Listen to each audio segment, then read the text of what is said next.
শীত নামতেই বাংলাদেশের শক্তি বাড়াচ্ছে ডেঙ্গু জ্বর, দ্রুত বাড়ছে আক্রান্ত এবং মৃত্যুর সংখ্যা।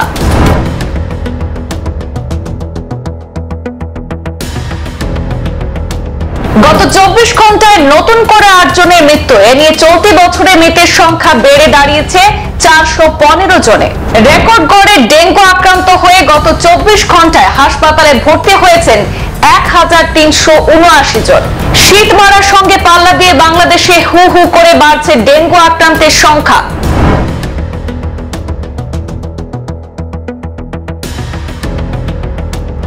ডেঙ্গু আক্রান্তের সংখ্যায় রীতিমতো রেকর্ড গড়ে বছরের মধ্যে একদিনে সর্বোচ্চ সংখ্যা 1379 জনকে বিভিন্ন হাসপাতালে ভর্তি করা হয়েছে, যা একদিনে এই বছরের মধ্যে সর্বোচ্চ বলে বাংলাদেশের স্বাস্থ্য বিভাগের পরিসংখ্যান বলে দিচ্ছে।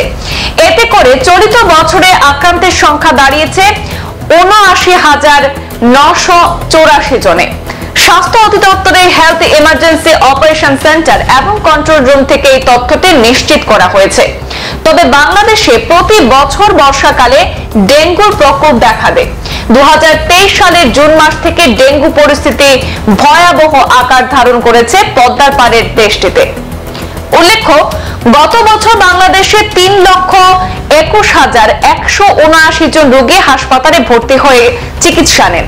এর মধ্যে ঢাকায় 1,10,008 জন এবং ঢাকার বাইরে চিকিৎসা নিয়েছেন 2,11,171 জন।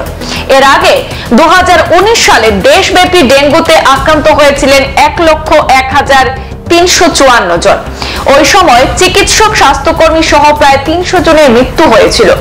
2020 সালে করোনা মহামারী কালে ডেঙ্গুর সংক্রমণ তেমন একটা দেখা না গেলেও 2021 সালে সারা দেশে ডেঙ্গু জ্বরে আক্রান্ত হন 28,429 জন। ওই বছরই ডেঙ্গুতে আক্রান্ত হয়ে 105 জনের মৃত্যু হয়েছিল। এছাড়া 2022 সালে ডেঙ্গু নিয়ে মোট 62,382 জন হাসপাতালে ভর্তি হয়েছিলেন। ওই বছর মশাবাহিত রোগটিতে আক্রান্ত হয়ে 281 জন মারা গিয়েছিলেন। সংবাদ এই পর্যন্তই। ফিরছি পরবর্তী অন্যান্য আপডেট নিয়ে, সাথে থাকুন। ধন্যবাদ।